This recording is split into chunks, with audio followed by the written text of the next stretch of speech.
अस्सलाम वालेकुम फ्रेंड्स। आज इस वीडियो में हम बात करेंगे class 12 physics chapter number 6 electromagnetic induction के बारे में। इस चैप्टर की पूरी समरी हम पढ़ेंगे, इसमें जो टॉपिक्स हैं वो हम कवर करेंगे। तो सबसे पहला टॉपिक क्या रहेगा? Faraday's law of electromagnetic induction.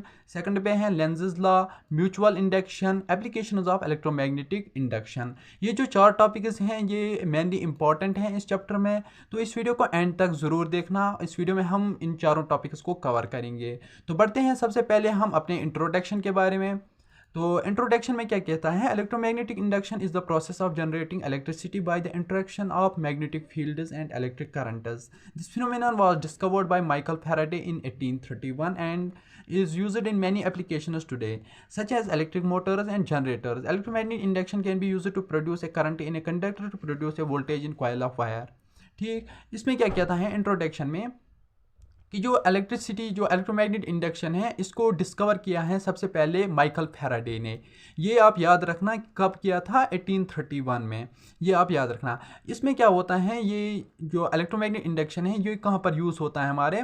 एक तो ये जनरेटर्स में यूज़ होता है और मोटर्स में यूज़ होता है, और भी बहुत सारे इसके यूज़ केसेस हैं जो हम आगे देखेंगे। तो जो basic principle of electromagnetic induction is that when a magnetic field is move related to a conductor, a voltage induced in the conductor. This voltage can be used to power an electrical circuit and the year. ठीक, इसमें जो ये अगर हम example ले ले generator की, तो जनरेटर में हम फ्यूल डालते हैं। यहाँ पर हमने फ्यूल डाला। ठीक, ये फ्यूल को ये इलेक्ट्रोमैग्नेटिक इंडक्शन कन्वर्ट करता है किस में? इलेक्ट्रिक चार्ज में। फिर हम वहाँ पर काम कर सकते हैं। हम तो तेल से काम डायरेक्ट तो नहीं कर सकते, इसको कन्वर्ट करना पड़ता है पहले इलेक्ट्रिक करंट में, फिर वो इलेक्ट्रिक करंट हम यूज़ करते हैं। वो इलेक्ट्रिक करंट यूज़ जब ये यहाँ पर अगर देखेंगे हम फ्यूल के जैसे साइड में अगर हम देखेंगे, यहाँ पर इलेक्ट्रोमैग्नेटिक इंडक्शन है, इसमें कॉइल्स हैं वगैरह जो इस फ्यूल को कन्वर्ट करते हैं इलेक्ट्रिक करंट में। जैसे ही ये कन्वर्ट करता है इस करंट को, तो ये आगे फोर्स करता है इस करंट को। इसको कन्वर्ट करके ये फोर्स करता है आगे इस करंट को। वो करंट हम फिर यूज़ कर सकते हैं रियल लाइफ वर्ल्ड में। ठीक, आई होप कि आपको समझ आया होगा। तो बढ़ते हैं फर्स्ट टॉपिक की तरफ, जो कि है Faraday's law of electromagnetic induction. Faraday's law of electromagnetic induction stated that the induced voltage in a coil is proportional to the rate of change of the magnetic flux through the coil. This means that if the magnetic field is changing, a voltage will be induced in the coil. The direction of the induced voltage is determined by the right hand rule. ठीक, Faraday's law क्या कहता है कि अगर हमारे पास एक current है, यहाँ पर अगर हम देखेंगे वही इलेक्ट्रोमैग्नेटिक इंडक्शन देखेंगे, यहाँ पर जो इसमें कॉइल होती हैं ये एक अपना मैग्नेटिक फील्ड, इस कॉयल को अगर हम यहाँ पर रखेंगे, ठीक ऐसे रखेंगे, एग्जांपल कॉयल ऐसे होती हैं, आप एग्जांपल के तौर पर ले लो कॉयल इस तरह से। ठीक, इसके आगे आगे साइड में यहाँ पर मैग्नेटिक फील्ड होता है। तो फैराडेज लॉ क्या कहता है कि अगर मैग्नेटिक फील्ड कम होगा तो करंट कम प्रोड्यूस होगा। ठीक, यही पॉइंट कहता है फैराडेज लॉ। फैराडेज लॉ कहाँ पर यूज़ होता है हमारे? This equation state that the induced voltage is equal to the rate of change in this equation can be used to calculate the voltage induced in a coil change when the magnetic field is changing. ये equation तब use होती है हमारी जब हमारी जो magnetic field है वो चेंज हो रही है और हमें मेजर करना है कि कितना करंट हमारे पास आ रहा है, प्रोड्यूस कितना करंट हो रहा है, उसके लिए ये फैराडेज लॉ यूज़ होता है। तो बढ़ते हैं सेकंड टॉपिक की तरफ, जो कि है लेंज़ेस लॉ। लेंज़ेस लॉ क्या कहता है? Lenz's law states that the direction of the induced current is always such that it opposes the change that produced it. This means that the current will always flow in the direction that will oppose the change in the magnetic field. This law is a consequence of the law of conservation of energy, which states that the energy can neither be created nor destroyed. Lenz's law क्या कहता है? Like I said before, यहाँ पर अगर हमारे पास एक coil है, ठीक, यहाँ पर सॉरी ये थोड़ा उल्टा हो गया।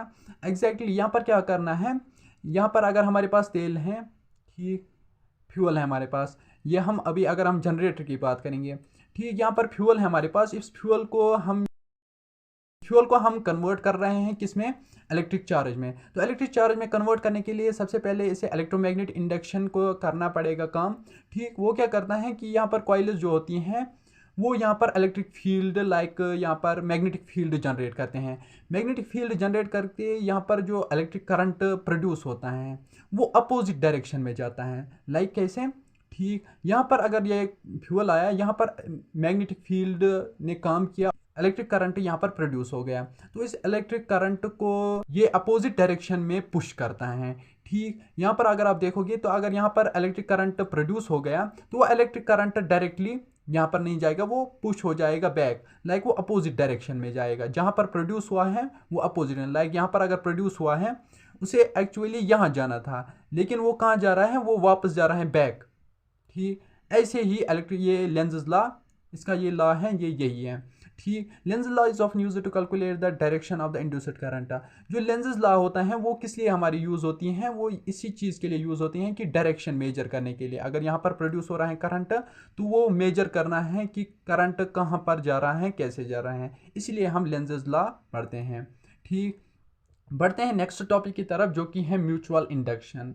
Mutual induction is the phenomenon of one coil including a voltage in another coil. This phenomenon occurs when two coils are placed near each other and the current is passed through one of the coil. The current is in the first coil will create a magnetic field which will induce a magnetic voltage in the second coil. Mutual induction क्या कहते हैं, like mutual तो आपको पता ही होगा, like Facebook पे अगर हम देखेंगे म्यूचुअल फ्रेंड्स होता है, ऐसे ही यहाँ पर म्यूचुअल इंडक्शन का काम क्या होता है। ठीक, अगर हम इलेक्ट्रोमैग्नेटिक इंडक्शन के बारे में बात करेंगे तो यहाँ पर अगर हम उसमें देखेंगे तो यहाँ पर एक कॉइल्स होती हैं। ठीक, एक कॉइल नहीं होती हैं, बहुत सारी कॉइल्स होती हैं। ठीक, ये हो गई एक कॉइल। ठीक, यहाँ पर हो गई दूसरी कॉइल। ठीक, हमने दूसरी कॉइल बनाई।